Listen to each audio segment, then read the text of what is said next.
substance crisis is vital and life-saving. Unfortunately, this bill, although I'm sure well-intentioned, misses the mark. My hope, however, is that this important debate helps to apply the pressure needed to finally light the fire under the Liberals to do what is needed with the investment required to save lives. Thank you, Madam Speaker. Resuming debate, the honourable member for Kildonan St. Paul. Thank you, Madam Speaker. Since January 2016 to June 2022, there were over 32,000 Canadians who died of opioid overdoses. We have thousands of people federally incarcerated in Canada, and about 70% of them deal with substance use issues. And so we have a very serious threat to public safety and the health of Canadians on our hands. And I do know that all parties in this House want to see recidivism rates reduced and addiction rates reduced, and to save lives and to keep our communities safe. However, we have very different approaches for how we get that accomplished, but I think the debate today has been very illuminating, and I appreciate the perspectives of all parties. But I do think this Conservative approach is a solid one, Madam Speaker, and I applaud the members who brought it forward. And so, again, as I mentioned, there are over 30,000 people who've died just of opioid overdoses in the last number of years, and we have many, many people in federal penitentiaries that are addicted to drugs. And in fact, since the pandemic, we have about 20 people a day who die of opioid overdoses. It's getting far worse. If you look back in 2016, there were about 8. So already terrible, but now just a few years later, it's 20 people a day. And I hear from my constituents all the time, and I have visited communities across the country, and tent cities, and open dangerous drug use on the streets, and violent crime, petty crime, and deaths of loved ones from drug addiction is impacting every single neighborhood in this country. And it's a growing problem. We can see it with our own eyes. We see it when we look at the news every morning, headline after headline of theft and petty crime, and also violent repeat offenders hurting innocent Canadians. And I do believe that these are all very linked. If you look at where our crime rings and our gangs, the purpose of these, more often than not in the gang culture, is to sell drugs and to protect their drug territory against other gangs. So we have this criminal network in Canada that's highly incentivized to push very dangerous drugs on people, get them very highly addicted so that these gangs can make money. And then they violently protect their drug turf using illegally smuggled firearms, 3D printed firearms. And so here we see the cycle of violence and addiction impacting those vulnerable people in this country. And the direction of this has only gotten worse under the current government. Unfortunately, again, over 32,000 people have died just of opioid overdoses alone in the last number of years. And of course, violent repeat offenders, again, intimately tied to gangs and drug trafficking and taking advantage of vulnerable people with addictions. We've seen an increase in violent crime from those repeat violent offenders that are getting out on bail more easily than ever because of the regime brought forward by the Liberal government. And so what we have today, we have an opportunity to do something real about this and end the revolving door of inmates in and out of prison. This is a huge issue. Part of what's happening is we have highly addicted individuals who commit crimes and then go to prison and don't receive the treatment that they need to recover. And so this bill is called the Ending Revolving Door Act. And I think that's something we can all get on board with, if not for the benefit of compassion to those who are in our penitentiaries and addicted to substances, then also to the taxpayer, because it costs a lot of money when an inmate is in and out of prison over and over again. And also, it will make our penitentiaries and the corrections staff that work in them safer if we have individuals who are dealing with substance abuse that often can manifest in very violent ways. If we can get them rehabilitation, even better for everyone. So this bill has very lofty and high goals that I very much support, and I think it goes about it in a very smart way. So in particular, the legislation would allow for a part of a federal penitentiary to be turned into a rehabilitation facility.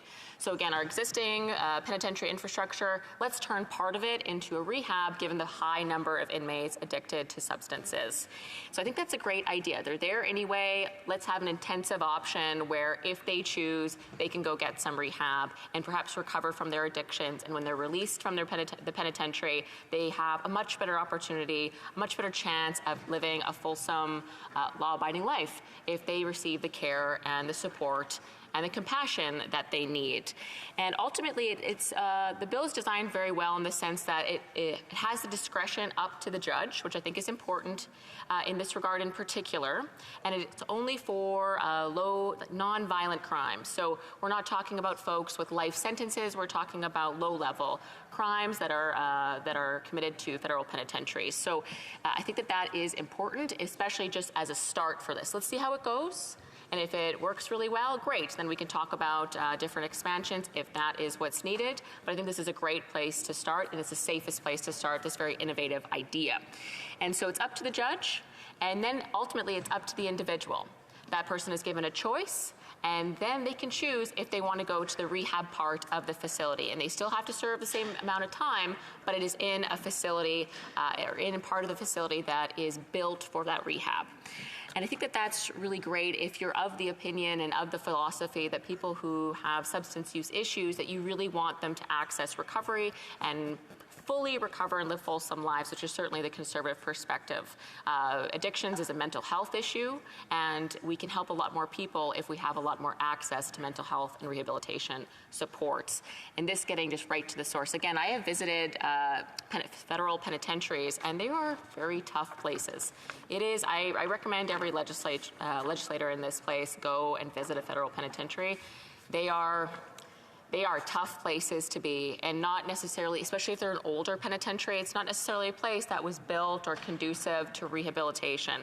So the idea that we would sort of reformulate the structure in there to be specifically designed to support those that need that extra compassion and that mental health care and those rehab supports, I think it's a great idea. They're there anyway, give them some freedom if the judge decides it's safe to do so, to actually access rehabilitation and get a real shot at recovering.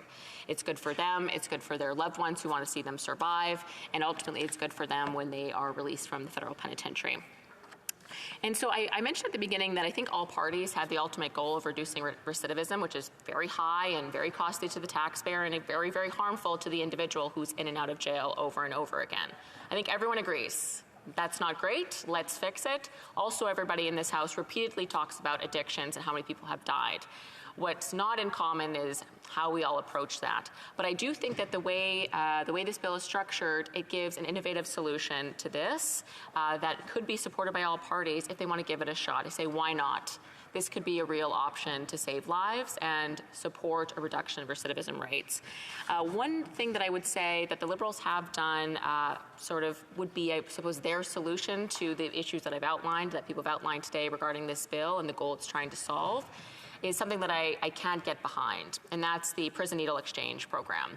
So I visited penitentiaries where corrections officers are being told that this is coming to them from the federal government, and it has been a test run in some penitentiaries as well. And what it is, it's the federal government facilitating needle kits for federal inmates to inject drugs in jail. And again, these are drugs that are legally smuggled in. They're not allowed to have them, but through criminal networks, they're smuggled into jail, and then inmates inject them. And so the idea for the Liberals is to provide clean needle kits to reduce disease spreading, which is it's a good goal.